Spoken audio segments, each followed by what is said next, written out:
भगवान राम के 3 भाई थे। तीनों भाइयों में राम के सबसे प्रिय थे लक्ष्मण। लक्ष्मण भी राम का बहुत आदर करते थे, इसलिए जब भगवान राम वनवास के लिए जाने लगे तो लक्ष्मण भी हट करके राम के साथ वन गए। लक्ष्मण ने हर सुख दुख में भगवान राम का साथ दिया। इसके बाद भी एक बार लक्ष्मण जी से एक छोटी सी गलती हो गई तो भगवान राम ने उन्हें मृत्युदंड दे दिया। भगवान राम की आज्ञा का पालन करते हुए लक्ष्मण जी ने जल समाधि ले ली। सवाल उठता है कि न्यायप्रिय और भक्तवत्सल कहलाने वाले राम ने आखिर अपने प्राणप्रिय भाई को उनकी छोटी सी गलती पर प्राणदंड क्यों दिया, और वह गलती क्या थी जिसने भगवान राम को ऐसी कठोर सजा देने के लिए विवश कर दिया था। अजब शर्त से राम जी फंसे यमराज के जाल में। यमराज यह जानते थे कि भगवान की इच्छा के बिना भगवान न तो स्वयं शरीर का त्याग करेंगे और न शेषनाग के अंशावतार लक्ष्मण जी। ऐसे में यमराज ने एक चाल चली। एक दिन यमराज किसी विषय पर बात करने भगवान राम के पास आ पहुंचे।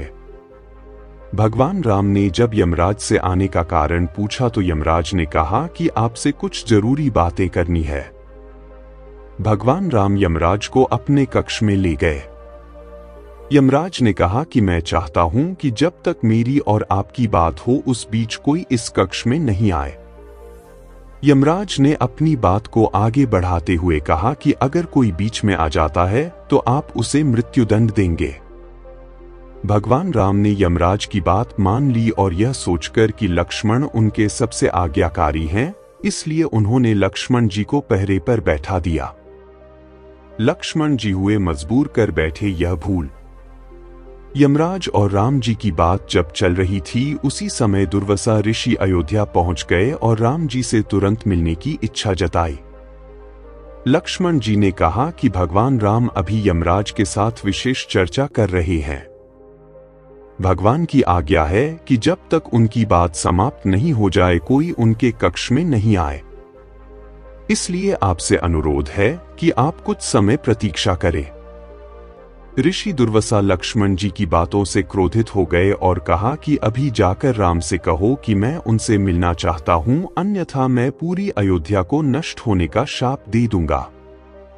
लक्ष्मण जी ने सोचा कि उनके प्राणों से अधिक महत्व उनके राज्य और उसकी जनता का है, इसलिए अपने प्राणों का मोह छोड़कर लक्ष्मण जी भगवान राम के कक्ष में चले गए।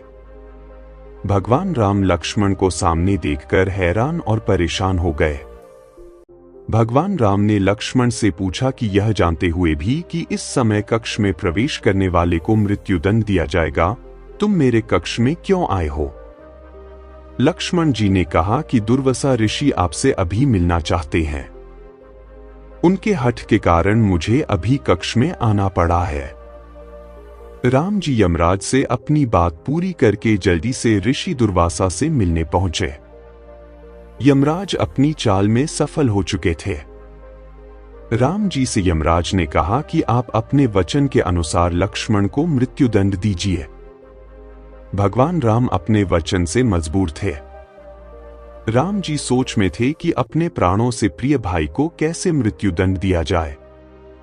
राम जी ने अपने गुरु वशिष्ठ जी से इस विषय में बात की तो गुरु ने बताया कि अपनों का त्याग मृत्युदंड के समान ही होता है, इसलिए आप लक्ष्मण को अपने से दूर कर दीजिए, यह उनके लिए मृत्युदंड के बराबर ही सजा होगी। जब राम जी ने लक्ष्मण को अपने से दूर जाने के लिए कहा तो लक्ष्मण जी ने कहा कि आपसे दूर जाकर तो मैं यूं भी मर जाऊंगा, इसलिए अब मेरे लिए उचित है कि मैं आपके वचन की लाज रखूं।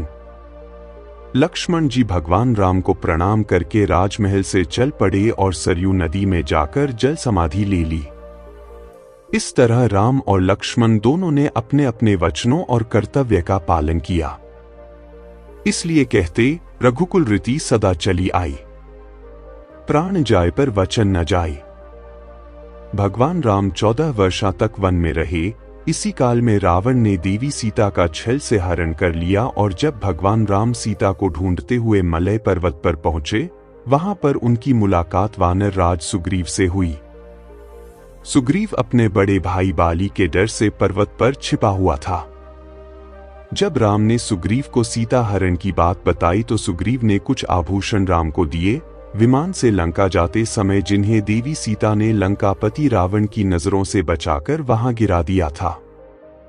इन आभूषणों को देखकर भगवान राम ने लक्ष्मण से पूछा, तुम देवी सीता के बाजूबंद, कर्णफूल, हार और पायलों को देखो, क्या तुम इन्हें पहचानते हो?